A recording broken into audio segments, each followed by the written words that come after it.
ماشي يا ابو ماشي يا ابو ناصر، كده اتكشفت قدام الدنيا كلها يا ابو ناصر. صارفين ومكلفين ودافعين ملايين على الماتش، وفي الحاجه الوحيده اللي بتمتعنا وبتخلي عندنا سسبنس وشغف ومركزين في الماتش ال 90 دقيقه هو المعلق بتاع المباراه. جايبين لنا مدحت شلبي.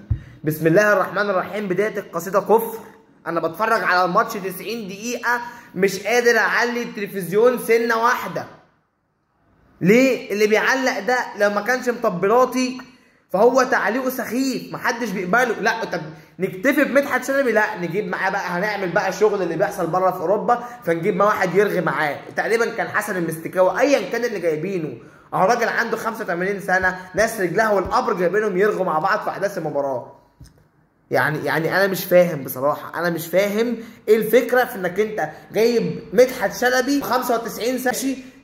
خلاص يا جماعه، الراجل راحت عليه خلاص، يعني خلاص كفايه. انا من يوم ما وقعت من على الدنيا وبدات اشجع الكوره انا قدامي مدحت شلبي ده ما بشوفش حد يعلق على ماتشات قمه غيره. بجد زهقنا. السلام عليكم ورحمه الله وبركاته. عاملين ايه؟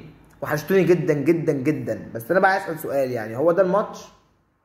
طب ماشي، عملنا الحفله وجه عمرو دياب وغنى وفي كده هجص كده حصل لمده 90 دقيقه. هاتوا لنا بقى الماتش. يلا شغلوا لنا الماتش بقى. انتوا بتدوا الاهلي الكاس ليه يا جماعه؟ هو الماتش جه اصلا؟ هما الفرقتين اللي كانوا بيلعبوا دول هم دول الاهلي والزمالك اللي احنا بقالنا 45 يوم مستنيينهم ان احنا نشوف ماتش تاريخي نهائي كاس مصر.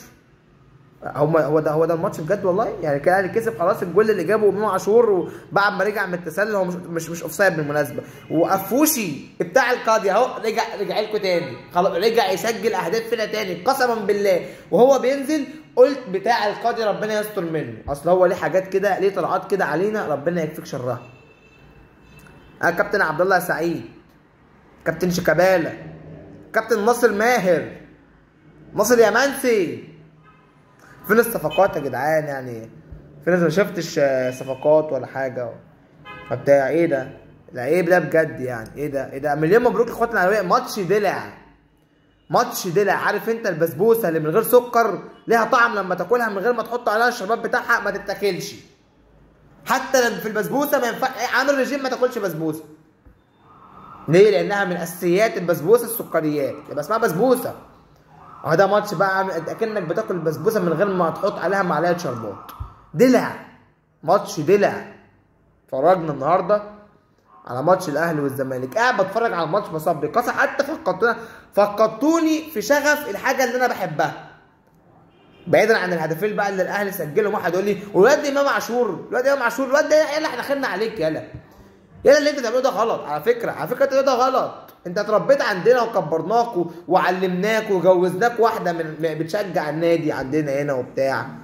كنت بتتمحك في شيكابالا، كنت واخده قدوه ليك، واتعلمت قله الادب والسفاله عندنا. طلعت انك انت بتحتفل وبتلاقينا فين احنا يالا ولا يهمه يالا بتلاقينا فين. طبعا انا طبعا مليون مبروك لجماهير النادي الاهلي وكل من ينتمي لهذا الكيان العظيم، ومليون مبروك لمجلس ادارته. ولكن الوحيد اللي ما قولوش مبروك ابو ليا ابو كرش، طبعا كلكم عارفينه، ده ما قولوش مبروك.